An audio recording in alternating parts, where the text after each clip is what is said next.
천천히 이동을 하면서 AI 인문학이 제가 과거 10년간 인공지능 관련해서 아마 어쩌면 전 세계적으로 가장 많은 강의를 한 사람일 수도 있어요.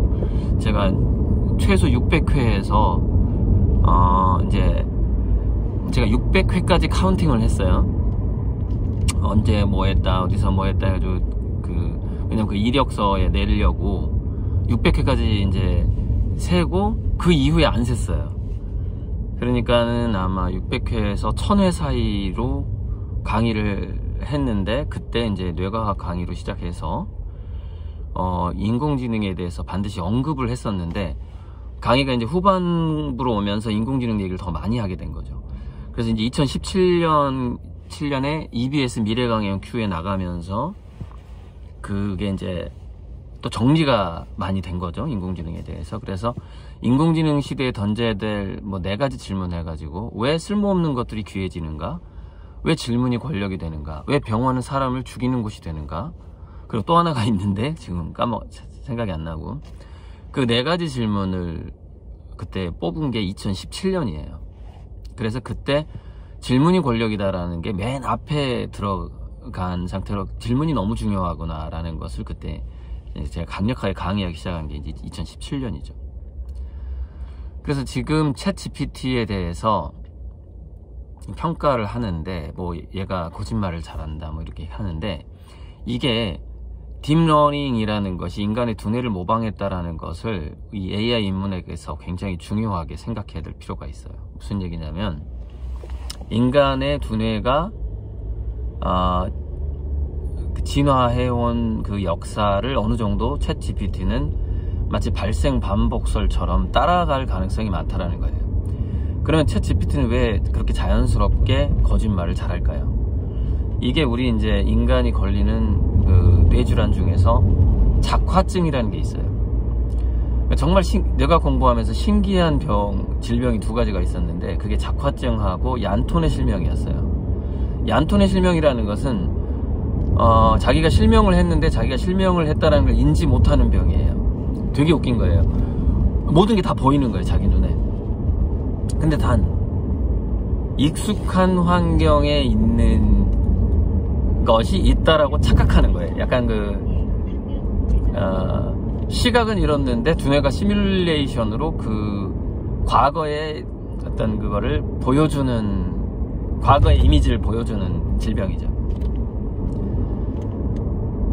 그 얀톤의 실명, 이제 앞으로 보시면은 인공지능의 발달 단계에서 이제 이미지를 다루기 시작했을 때 인공지능 분명히 얀톤의 실명이라는 질병을 앓게 될 겁니다. 그러면 지금 챗 GPT가 앓고 있는 질병은 뭐예요? 그게 바로 작화증이라는 거예요. 그러니까 인간의 두뇌가 이렇게 자꾸 변하는 카오스적인 환경을 잘 적응하도록 했는데, 이제 어쩌다가 오류가 난단 말이에요, 오류. 그래서 인간이 작화증에 걸리게 되는데, 그 오류 상태라고 생각하면 돼요, 지금 챗 GPT가. 그래서 그 오류 상태가 뭘 말해주냐면은, 죄책감 없이 거짓말을 잘한다는 거예요. 이게 마치 소시오패스랑 굉장히 비슷해요. 그러니까 지금 챗 GPT는 소나리 상태다, 이렇게 보면 돼요. 소시오패스, 나르시시스트. 근데 아직 나르까지는 개발이 안 됐어요, 챗 GPT는. 자아가 없으니까. 이기적이지는 않아요. 그 다음에 소시오패스, 나르시시스트, 리플리가 있어요. 그럼 리플리는 자기 상상을 현실화시키는, 상상력이 되게 좋아야 돼요. 거기까지도 못 갔어요. 근데 소시오패스 단계까지 왔다라고 생각하면 되는 거죠, 챗 GPT가. 이게 그래서 뭐냐면은 금방 들통날 거짓말을 잘해요, 챗 GPT는. 질문에 대해서 거짓말 해놓고 그 다음에 미안하다고 하지도 않아요. 왜냐면 그런 게 없어. 그런 공감 능력은 없어요. 감정이 없으니까. 그래서 딱 소시오패스 개념인 거죠. 그래서 챗 GPT는 영리한 소시오패스를 다루듯이 다루면 돼요. 그러니까 특정 분야의 일만 딱 맡기고 더 이상의 권한을 주면 안 되는 거예요, 챗 GPT한테. 그러니까 이거는 모든 기업에서 이제 원하는 답을 얻으려면 내 정보를 집어넣어야 되기 때문에, 그래서 막 금지하는 나라도 있고 기업도 있고 그러는데, 그래서 그거를 잘 정해야 되는 거죠. 그래서 기업 CEO 또는 우리 이 개인 중에서 챗GPT로 뭔가 내가 사업을 하고 싶다 이런 사람들에게 꼭 해주고 싶은 말, 챗GPT는 영리한 소시오패스다 라는 개념으로 접근을 하면 된다라는 거예요. 그렇게. 그래서 이 작화증에 대해서 좀 더 얘기해 보면은, 거짓말을 굉장히 잘하는 인간이에요. 그러니까 처음에 한 가지 딱 거짓말을 한 다음에 그럴듯한 거짓말을 계속 연결시켜요. 그런데 이게 너무나 이게 창작력이 좋은 그런 작화증 환자가 있는데, 그냥 영화 한 편을 바로 즉석에서 만들어요. 소설을. 근데 그것을 또 사실이라고 믿어요. 그러니까 리플리까지 가는 건데, 그 작화증의 증상이죠. 그래서 자기가 정신병인지 모르는 정신병자가 있듯이, 현재 챗GPT는 자기가 작화증 환자라는 걸 모르는 뇌질환자다, 뭐 이렇게 한번 생각해 볼 수가 있는 것이죠. 이 이야기는 꼭 한번 하고 싶었는데, 이게 좀처럼 이 뭐랄까, 그림, 제가 말씀드렸다시피 그림 모드에서 강의 모드가, 이게 두뇌가 느낌이 달라져요. 버전이 달라져서 시스템이 좀 달라져요. 그래서 계속 미루고 있다가, 제가 이제 운전할 때 보통 좀 잡스러운 통화를 그러니까 좀 처리해야 될 업무라든가 이런 거 제가 직접 하거나 아니면 박 실장한테 맡기는데, 밀려왔던, 그동안 이제 미루어왔던 그 이야기를 꼭 하고 싶었고, 작화증 소시오패스와 챗GPT의 공통점, 뭐 이런 제목으로 한번 올려보고 싶었고, 근데 이렇게 대화를 하다 보니까 조금 속도 위반을 하게 되는 경우는 있네. 그러니까 차는 잘 보는데 역시 대화를 하면서 지금 굉장히 천천히 시내 주행을 하고 있지만, 방금은 제가 시속 30km 구간을 두 군데를 제가 지나왔는데, 와, 시속 30은 60에서 시속 30으로 줄인다는 게, 이게 정말 어렵구나. 그 감을 잡기가 어렵구나. 유심히 내가 내 속도를 쳐다보지 않으면 그걸 느낍니다. 좀 전에 37로, 그러니까 이 직전에 37로 지나갔는데, 이게 걸리려나 안 걸리려나 정확히 모르겠는데, 보통 40 넘었을 때부터 그 통지서가 날아오는 것 같더라고요. 41부터 제가 받아본 것 같아요. 깜빡 이렇게 놓칠 때가 있어요. 전화하거나 심지어 다른 생각을 할 때. 그러니까 지금도 속도가 빠르면 내가 영상 안 찍죠. 대부분 5, 60, 뭐 30에서 지금 달리는 그런 지금 상황인데, 잠시 후에는 지금 영상을 꺼야 됩니다만, 자, 다 정리가 됐죠. 그래서 한 가지 이제 그러면은 이 소시오패스를 닮은 인공지능이 어떻게 인간화될 수 있느냐에 대한 문제가 또 인공지능 AI 문학에서 굉장히 중요한 문제가 됩니다. 이거는 제가 전부터 강의에서 그 얘기를 해왔지만, 인간적이라는 것은 세포와 세포 사이에서 오가는 호르몬과 신경 전달 물질이 만들어내는 것이다. 즉, 세포가 없으면은 인간화가 될 수가 없다, 이런 얘기를 한 적이 있는데, 지금은 좀 제가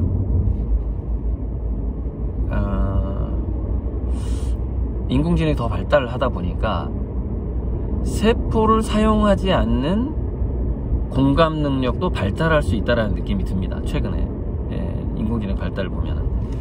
근데 그거는 공감의 방식이 좀 다른 건데, 과거에 인공지능 학자들이 이렇게 얘기했어요. 인공지능은 인간의 공감 능력을 아마도 흉내낼 것이다 라고 얘기를 했었어요. 그래서 그게 더 무섭다. 왜냐? 얘가 흉내내는 건지 진짜 나를 공감하는 건지 알 수가 없으니까. 이렇게 대답을, 그렇게 우려를 표했던 인공지능 학자들이 많았었죠. 제가 전에 강의에서 언급했던 부분이고. 자, 그런데 이런 게 있어요. 과거에 제가 좋아했던 말이죠. 용서할 것이 없는 것을 깨닫는 것이 진정한 용서이다. 자, 그럼 그걸 공감으로 바꿔볼게요. 공감할 것이 없는 것을 깨닫는 것이 진정한 공감이다. 바로 이런 방식으로 AI는 공감을 하게 될 것 같다는 거예요. 그러니까 블록체인, 인공지능 AGI 수준이 됐을 때는 모든 인간들의 그 지능의 한계, 그 다음에 그 인간의 프로파일러처럼 성장 배경의 한계들을 전부 다 인지하게 될 거라는 거예요. 그래서 지금도 상담을 할 때, 지금도 특히 이제 노인분들, 독거노인분들이 AI랑 대화를 많이 나누는데, 자기 자식이랑 나누는 것보다 더 좋고, 그 다음에 유치원 애들이 미국에서, 외국에서 이제 AI 스피커가 엄마보다 좋다, 뭐 이런 조사도 나오고 좀 그러고 있는데, 방금은 앞에 있는 차가 저기 어리버리 해가지고 삐삐 한 거고요. 저는 지금 운전을 잘하고 있습니다.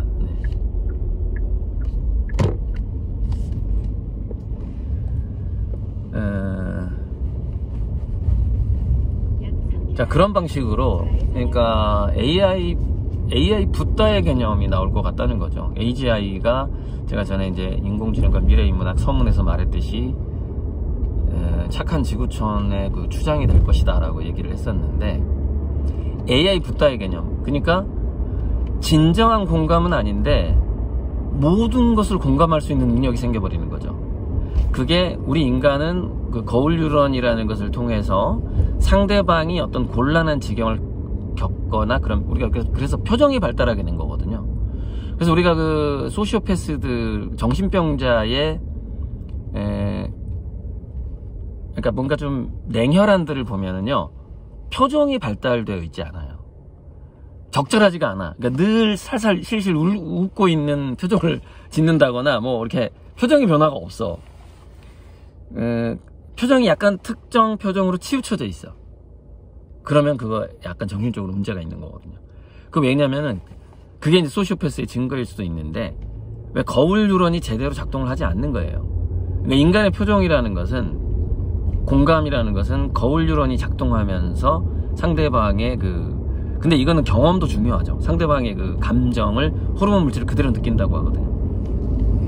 근데 경험이 없으면, 그 아픈 경험이 없으면, 이번에 그 세월호 부모님들하고 이태원 거기 부모님들이 만난, 뭐 그것도 하나의 정말 가슴 아픈 공감인데, 경험도 상당히 중요해요. 경험도 지혜고, 그 공감이 더 많은 공감을 이끌어낼 수 있는 지혜가 되는 것이죠. 그 아픈 경험들이.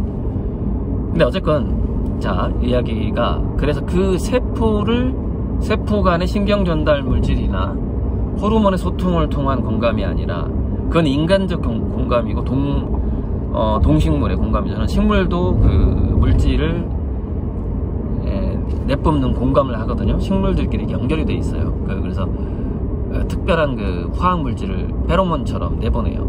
곤충들이 소통을 하듯이 식물들도 다 주변에 있는 식물들과 소통을 하고 있습니다. 그래서 생명의 그 세포가 있는 공감과, 그러니까 세포 공감과 비세포 공감, 이렇게 좀 나눠볼 수가 있겠는데, 세포가 없는 공감인데, 인공지능은 그래서 갑자기 어떤 임계점이 올 것 같은데, 갑자기 인간보다 공감 능력이 좋아지는 임계점이 올 것 같다는 거죠. 그 지점이 바로 진정한 AGI의 출발이에요. 인공지능이 인간보다 공감을 더 잘하기 시작할 때, 그게 진정한 AGI인데, 근데 생각보다 문제가 하나 있어요. 뭐냐, 인간이 파악할 수 있는 정보의 그 개수가, 물론 우리 두뇌 속에서는 5만 가지, 7만 가지의 생각들이 교차가 되고 있다고 하지만, 매일 그 중에서 조금밖에 인식을 못해요, 인간이. 왜 그렇게 또 진화를 해왔어요. 많이 인식하면 어리버리 하다가 결정을 못 내리고 죽어요. 그러다 보니까 인간은 휴리스틱이라 해도 빨리 결정하는 유전 그 방식으로 두뇌가 개발을 해서 주변에서 오는 정보를 다 무시하게끔 두뇌가 진화가 되어 있단 말이에요. 그러다 보니 AI 인문학에서 굉장히 중요한 시점이 하나 뭐냐,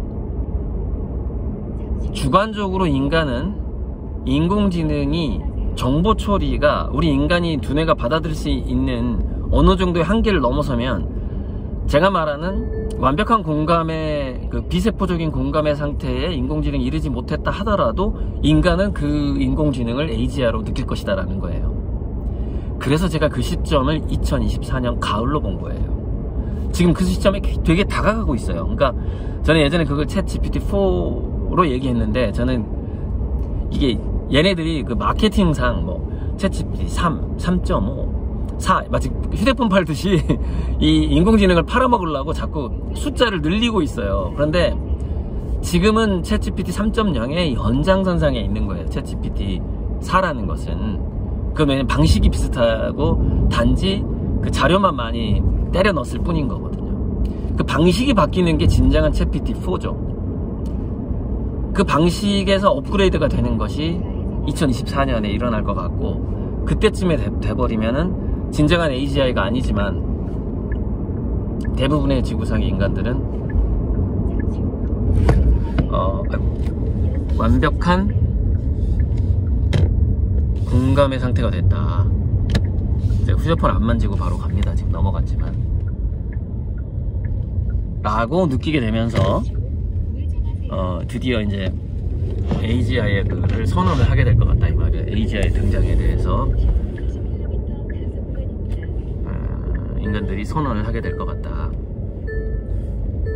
시속 40km 마을 주민 보호 42 정도로 통과를. 아무튼 여기까지 끊어야 될 것 같아요. 이제 목적지에 다 왔고요. 저기 뒤에 또 버스가 와서, 와, 이 동네 버스는 엄청나게 과속을 하거든요. 그래서 내가 그냥 차라리 양보를 해야 돼. 버스 기사가 안 그럼 추월해요. 아무튼 여기까지. 73번이네. 써니 아무튼 대충 이걸로 정리하면 될 것 같습니다.